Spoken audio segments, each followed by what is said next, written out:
Creatine's all the rage right now. A lot of chatter online about it. And so, do you have any thoughts on creatine? Yeah. I mean, it comes from like the performance world, but I also see creatine a lot in women's health, perimenopausal and menopausal. So yes, creatine does increase our immediate like ATP, so energy. So it's really good to have if you're doing 1 rep max efforts or sprints, 10-second bursts, those kinds of things that can help with your energy. It can help with your muscle repair. Our brain is a muscle, and so it has a lot of cognitive benefits, and taking creatine for women, particularly when our hormones are declining, it can help your brain cognitively and help prevent like that sort of cognitive decline, brain fog, things like that. So I definitely recommend it. It's very safe. If you have a lot of people have a concern about their kidneys when they're taking a creatine supplement. So if you're dosing at like 3 to 5 grams per day, which is what I recommend, that will keep your creatine stores saturated. It's not just for like before a workout or anything like that. It's just something you take with your supplement routine every day. And it should be perfectly safe unless you have like a kidney thing, so obviously your doctor would know that and you would need to chat with your doctor first. People are usually worried about weight gain when they take creatine. Yes, you're going to gain a little bit of weight. It's water. And creatine is helping pull water into your muscles to keep you strong and to help repair and into your brain. So you're gaining water weight. If you're worried about water weight, you shouldn't be. That's not the weight you want to be worried about is fat, fat gain.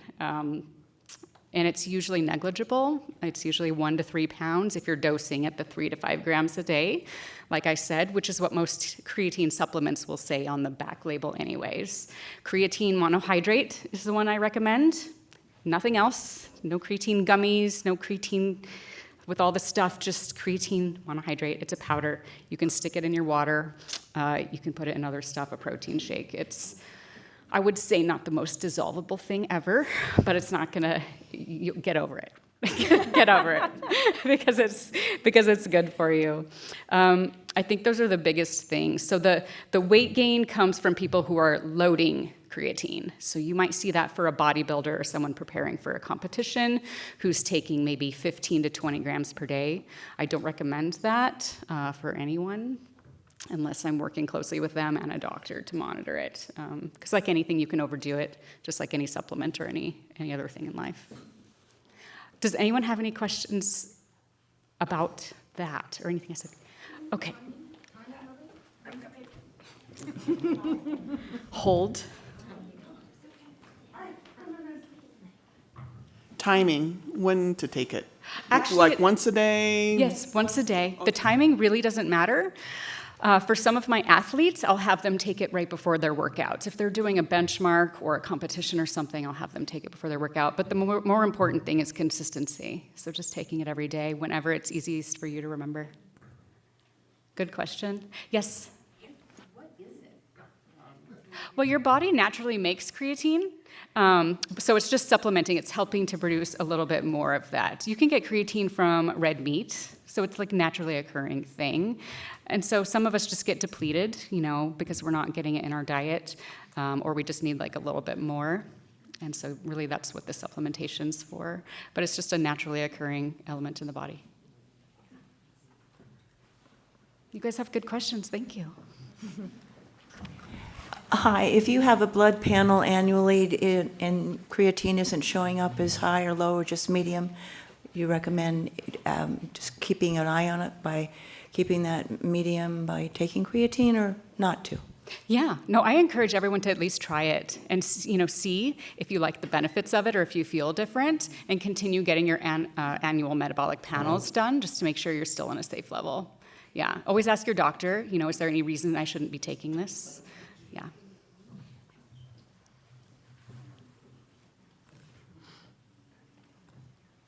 Any other questions? Yes. All right, so this is a couple questions, but we may be able to just consolidate it into some. So what are the benefits of eating protein after a workout? Is there a timeline? And what is the amount of protein one should consume? The second part of this question, which you might be able to just put this all in one package. Is fructose and sucrose processed and stored the same way in your body, and which would be the better snack for a long hike or run? So generally, nutrition around and during workouts, I think, is probably the broader way to think about that. Yeah. All right. Let's see if I can remember all of that. So protein around workouts. Honestly, protein timing isn't as important as getting your daily protein needs. So if you're doing that, I wouldn't get into the weeds with timing your protein necessarily around workouts. For people who are performance specific and are looking to level up, buzzing. I just need to put my hands in my pockets. People who are looking to level up, timing protein around workouts can be helpful. It can stimulate the muscle protein synthesis process faster, especially for women. So women that I am working with, I do tell them to have 30 to 40 grams of protein post-workout. Try to get it within the hour. It doesn't need to be exact. It's, again, if you're getting your protein demand for the day, that's the most important thing. So until you're doing that and consistent with that, I don't kind of work on those like finer tune details. Same for men though, there's no harm in having it right after your workout. It does help, you know, your muscles are depleted after the workout. You've also lost your glycogen, the carbohydrate. So I usually encourage both carb protein after a workout to help replenish. Hopefully that answers that question. The fructose, sucrose, carbohydrate. I'm going to call it carbohydrate. Basically, our body is going to break those things down the same way. So hiking, was it specific or? Yeah, long hikes or runs. Yeah, so long hikes or runs. When I'm working with people on nutrient timing, for the broad population, I'll just say eat something. Eat something, 60 to 90 minute windows, just to keep your energy up. Basically, if you're starting to feel depleted, you've already gone too far. So you want to stay ahead of it. So if you're hiking or doing endurance, running, biking, anything like that, try to take in a little bit of carbohydrates. This could be, I'm trying to think of packable things here. So like oatmeal bars, instant oatmeal, gummies work great. They do not have to all be whole food sources. Take what's easy and what's light for you to enjoy your trip. You're not going to want to like have a lot of stuff on you. It needs to be fast. Drinks can also be, so like Gatorade drinks or coconut water is probably one of my favorites because it contains natural electrolytes in it instead of plain water. But any kind of a simple, quick digesting carb is great. Dried fruit works really well. Yeah. Thanks. Another question we had was more movement-based, so I'll take this one. The question is, basically, how does the movements that we do in the gym transfer over to all the other things that you do in life? Because sometimes what we do in the gym does not look like what you do in the regular life. Yeah. Is this a left-handed mic? So, this has to do a little bit with what I was talking about as far as the stimulus versus the tissue capacity. So even with like endurance folks, I'm looking at you. The stronger you are, the stronger your tissues are, the better you're going to be at endurance, for instance. Because it's not the lungs that get you in a marathon or an ultra marathon or something. It's less about the lungs and more about can your tissues continue to handle those thousands and thousands and thousands of reps of steps, right? And so what we do in the gym, we focus on a real functional approach, meaning we don't have a ton of machines. There is a time and place to use machines, but when we're lifting external loads and learning how to move our bodies well, those are skills that carry over.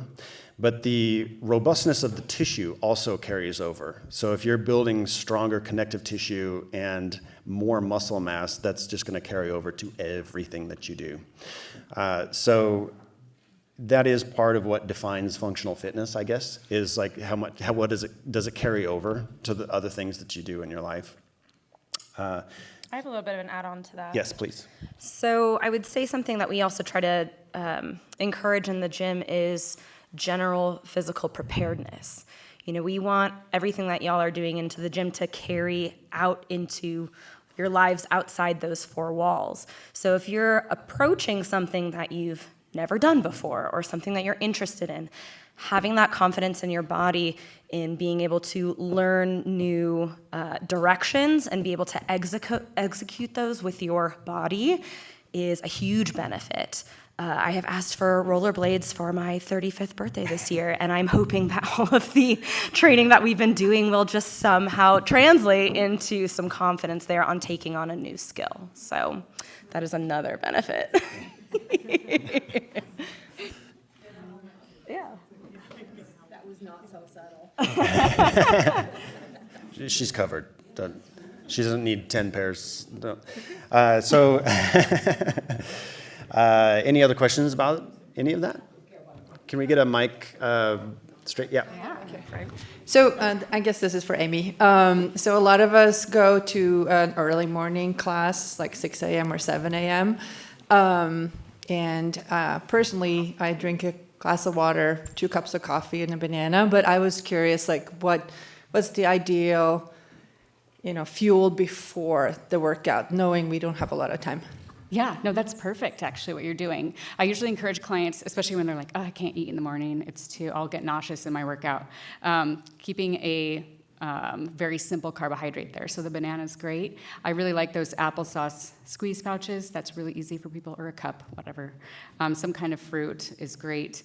You can find those little, it's not baby food, but it's over there. But there's little pouches that have like protein and sweet potato, like puree or something like that. So anything that's like really small, as long as you're getting some energy in, so that your body's not breaking down your muscle tissue for energy, I think is really important. So it doesn't have to be big. Some of my clients do like a rice cake with the sliced bananas and honey on the top. So you can come up with, more complicated things, but I would just keep it simple. I think what you're doing is great. A piece of toast is fine, yeah. And yogurts, would you recommend that as it comes back, like in terms of protein? Yeah, yogurts are great. Before or after the workout, definitely, yeah. There was another question over here. Do I have to use this? So they can hear you. I think this is a nutrition question. A lot of businesses, restaurants, have started using tallow in their cooking, and I'm wondering what you think of that. Yeah, I like tallow. Honestly, I like things as natural as they come. It is a saturated fat, so you want to limit it, obviously. Saturated fats are going to be like solid at room temperature, essentially, if you're wondering, how do I know which one? So coconut oil, butter. But yeah, I would say like the most natural things are going to be better. Your body knows what to do with that stuff. And olive oil, I also like that one, but it's not a high heat cooking oil, so. Yeah, I think that's wonderful. You have restaurants here doing that. I need to go there. What do you think of rebounders? Is that something that you could use for bone strength? So I'm glad you asked this. I was actually just reading about this like 2 days ago. So rebounders are great for cardio and can help with fall prevention. So because they are helping your balance and agility. What are they? Rebounders. Oh yeah, so a mini trampoline, like the little trampolines that you get on. Yep.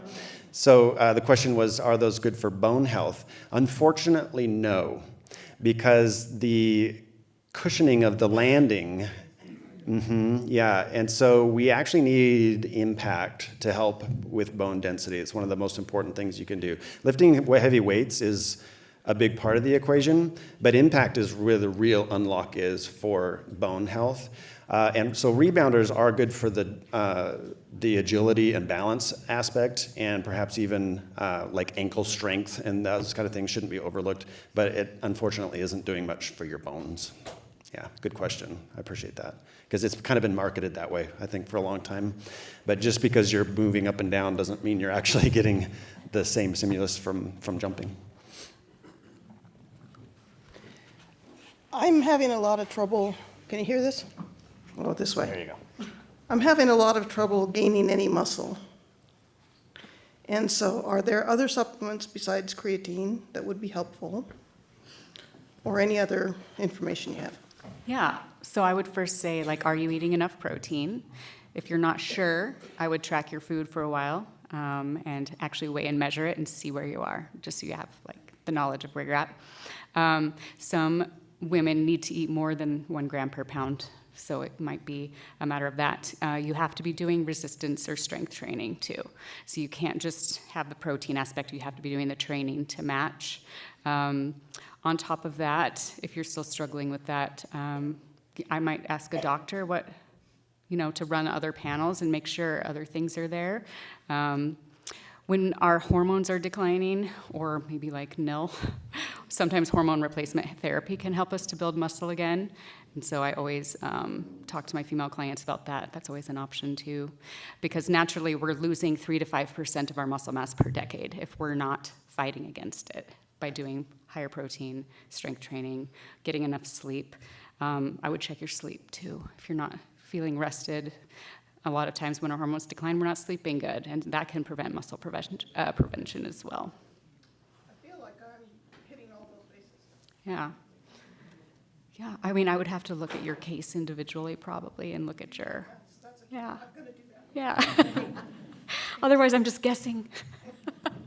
Thanks for the question. I was gonna say something. I can talk really loud. Yeah, right. Just so you know, for what was Amy was saying about protein, I track my protein intake every day. It is really hard to hit 120 to 130 Very grams. hard. Like if you actually track it and I weigh my food, it is actually hard. So you may not be getting as much protein as you think you are if you're not have a scale and weighing it, because it is difficult. That's a really good point. I would say a lot of people I work with think they're eating a lot of protein. Yeah. Because I have protein in my meals. I made my mom measure it because she says she eats a lot of protein, and it was like 60 grams a day. Yeah. Like, no. Yeah, it's very hard. You have to be very intentional with it. Yeah. I was just reading, Cody knows I'm kind of a nerd on this stuff too. I was reading recently an article saying that as you age, specifically women, that you have a harder time metabolizing protein, so that you actually need to be closer to that 1.2 grams per body weight a day, as opposed to whatever they recommend, 0.8 to 1 gram for women. Yeah. Have you guys read anything? This was just a study fairly recently. Yeah, I have heard that too. I just know in general with aging, I'm going to say aging, time I say aging, I'm like 40 plus, just because that's where the research is. But our gut lining declines with age too. And so then we can be eating all the right things, but not absorbing those nutrients. And so that's the other problem, which is why I did the functional nutrition training certification, because I wanted to dive into all of the different systems of the body and how those are impacting everything else. But you could be eating all of the things and you might not be absorbing it all.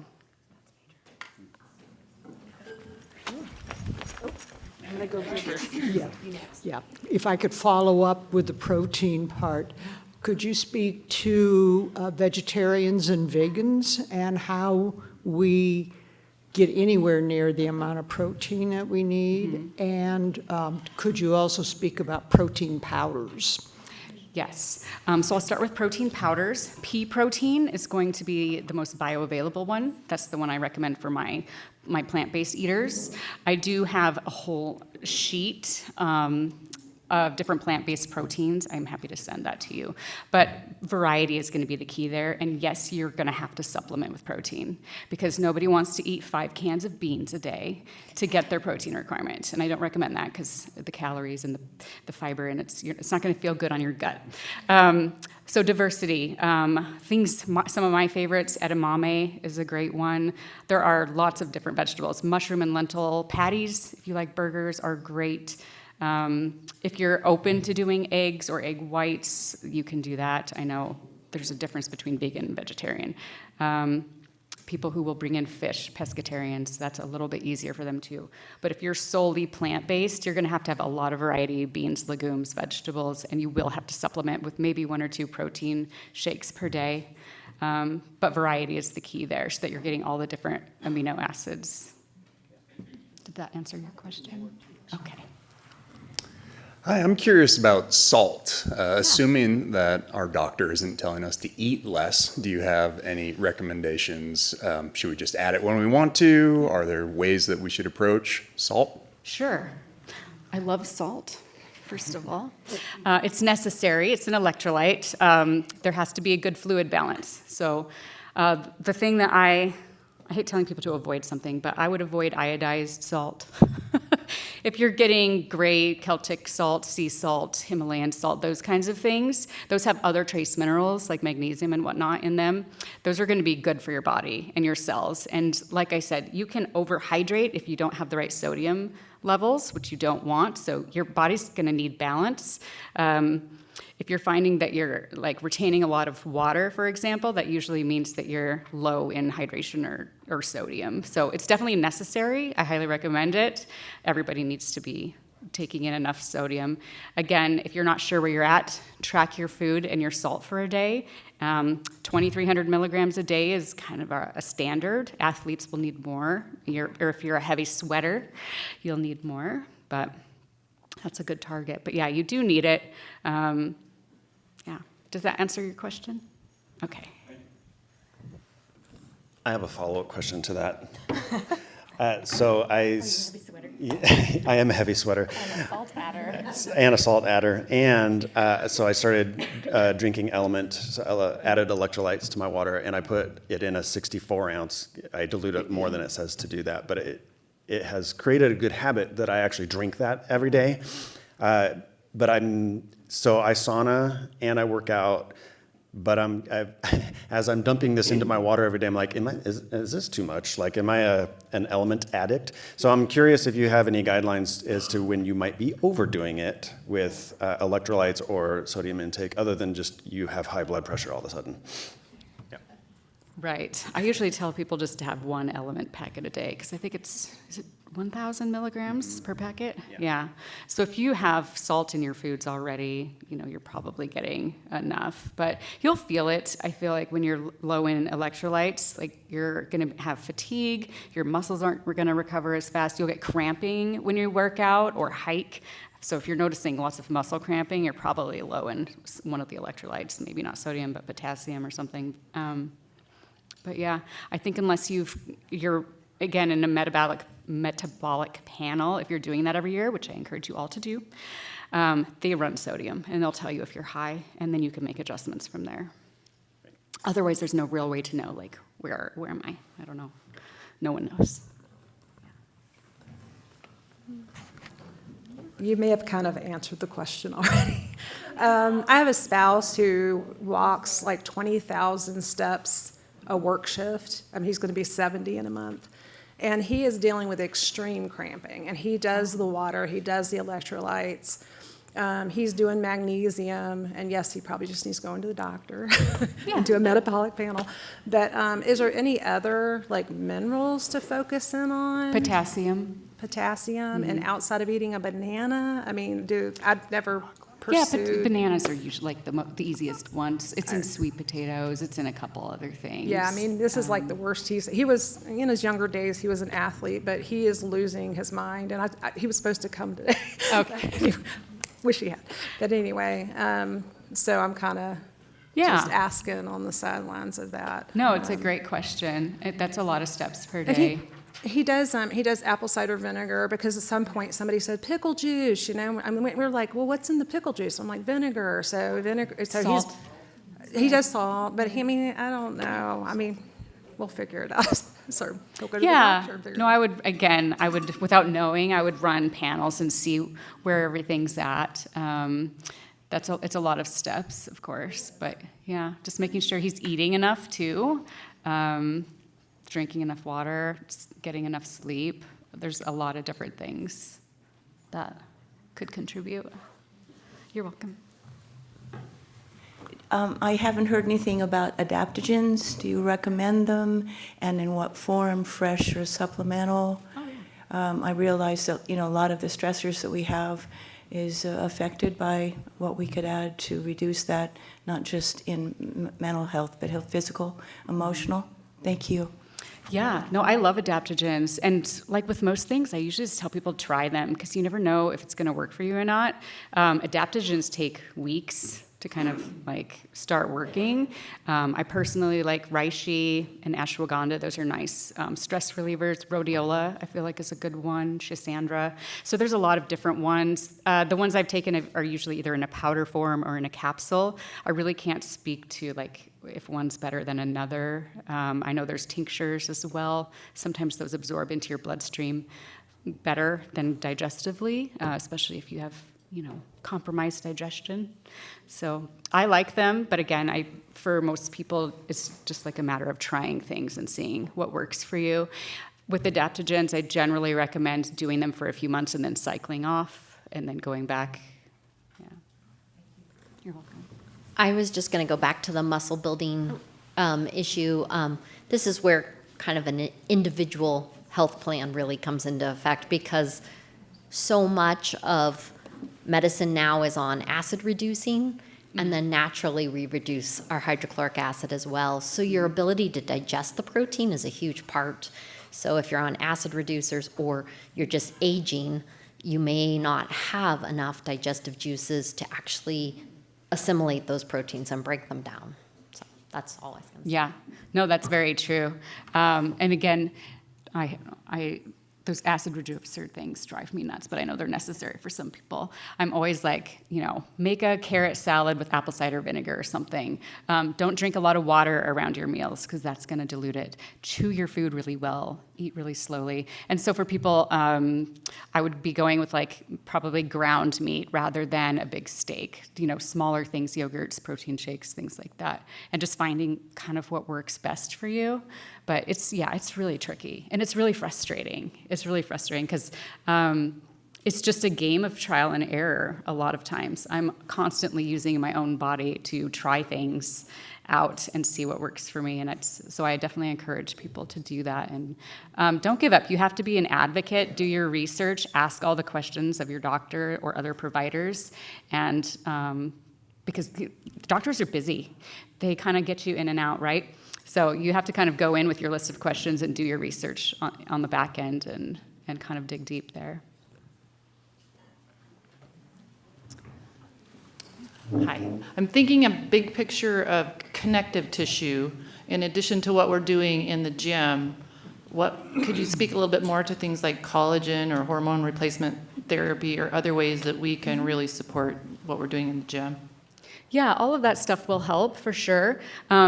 Sadly, we can't, like when we're consuming collagen, we can't tell it where to go. Our body's going to put it wherever it wants to put it, but it's definitely a good supplement. I personally take it.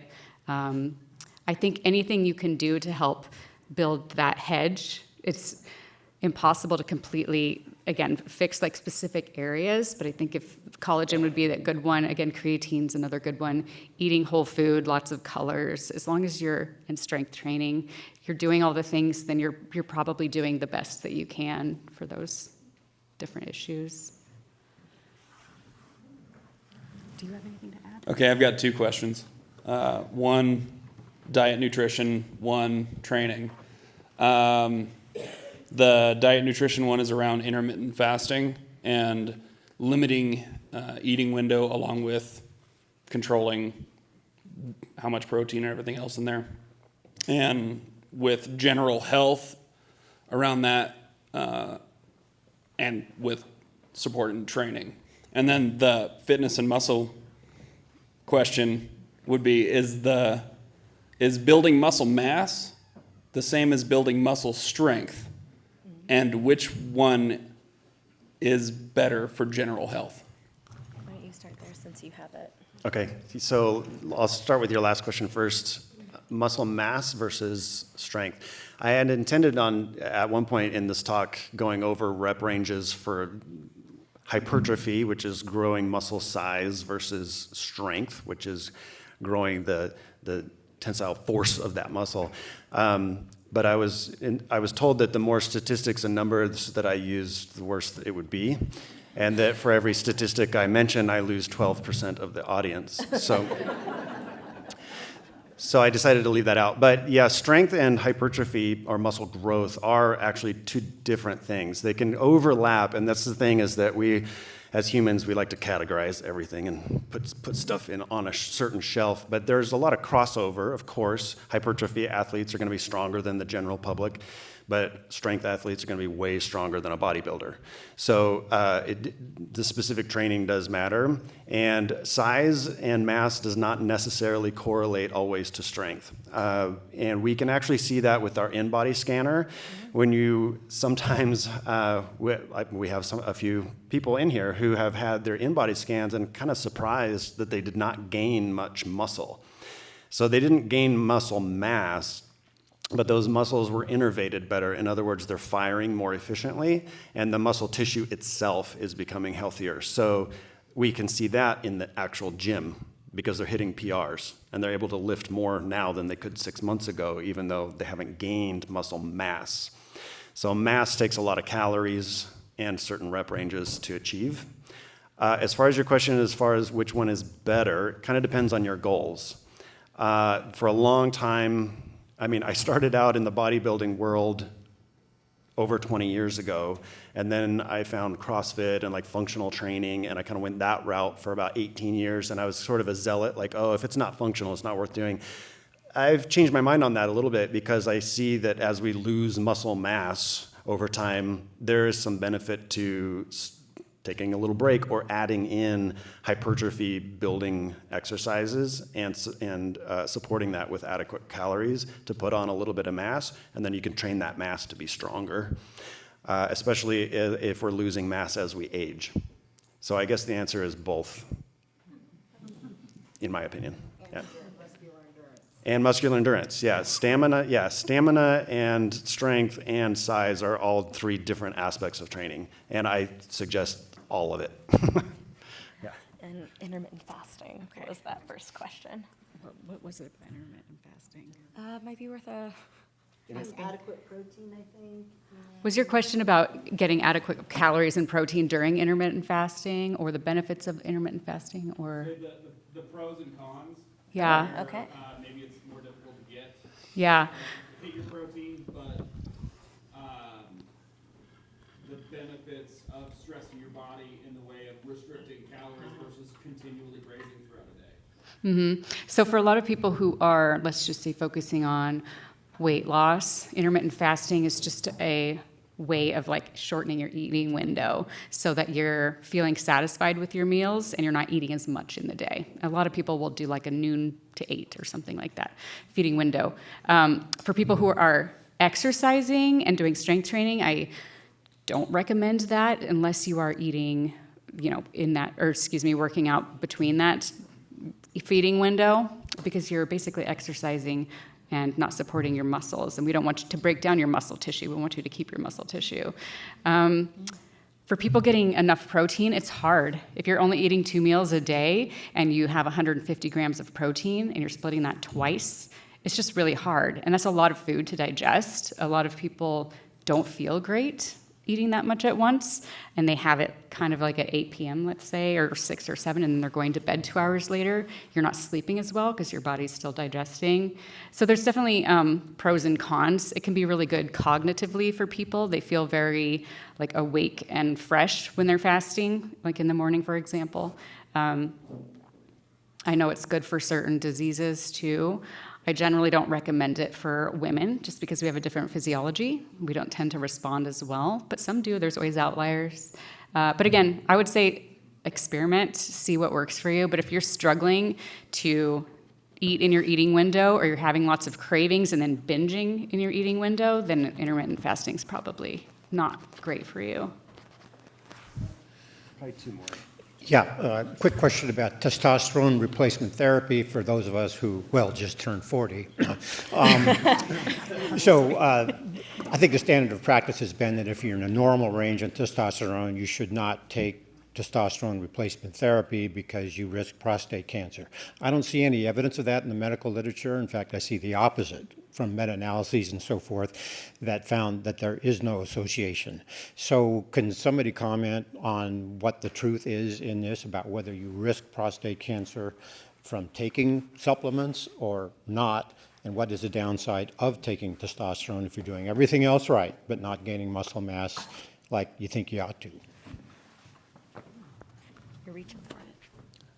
So to answer that question, I think I'll be punching outside my weight class. So I'm going to defer that. But it does bring me to another point that I want to talk about. Well, first of all, just to not dismiss you completely, I'm seeing the same thing that you are, is that a lot of the previous thought of cancer risks and hormone replacement therapy for men and women was misguided. But I'm not an expert, so I'm not going to make a definitive statement about that. But that's kind of the trends that I'm seeing, is that it's becoming a lot more accepted, and there's reasonable ways to do it that are going to optimize health and not just, enter a bodybuilding contest by overdoing it kind of thing. So definitely something to explore with some of the other vendors in the room that might have some answers or at least some resources to point you to for that. And that does bring me to another point that I just want to wrap this up with, is that we're actually going a little long, and so I am so stoked that you guys had questions and we had this dialogue, because I know I could go for hours. I love this stuff. I'm super fitness nerdy about this, and so I love answering questions and digging. So this brings me to next year. What I would like in my vision, I don't know, we just kind of threw this together, and I'm happy that you're all here. But from the vendors' standpoint, I would love to maybe think about doing this as an all-day event next year and partitioning the room off so we have lectures and workshops, maybe even a kettlebell one-on-one class, maybe a yoga class from where is she go? Oh, over there, yeah. So maybe some yoga going on, and have an itinerary throughout the day that people can attend certain lectures and workshops and that kind of thing, all for free. Does that sound like something you guys would be interested in? Cool. Awesome. So that would be a grand vision for me, and I would love that. And then perhaps we could have a panel up here of various times in the day with experts, Miles, that could answer those types of questions for you and get expertise in different areas. You want to add something here? Yeah. I was going to say, with that said, that we have lots of incredible vendors here who are all able to contribute to this conversation. So I really urge you all to take the time on your way out to visit each one of these tables. There's lots of fabulous offers and great people to meet, and it's really wonderful to see all of us like-minded people in the same room. As a newer resident of Wallowa County, it's really exciting to be a part of. And turn in your passports. Oh yes, and turn in your passports. There are pens all around the room. So you've already earned 2 of those squares by attending the talks. There are lots of different people to visit, and also we would also, as a community, love to hear what you're interested in developing in your health for 2026. So at the front of the room, or I guess now that's the back of the room, we have a little activity where you can write down what your health goals are. Hi, Joel. Joel's over there manning that station. And so that will give us, as practitioners, wellness leaders, learn how to serve you all better. So if there's something that you're interested in learning and doing, let us know what that is. And it's anonymous. Oh yes, it can be anonymous. Anything else to add? All right, you guys, thank you so much for coming today. Thanks,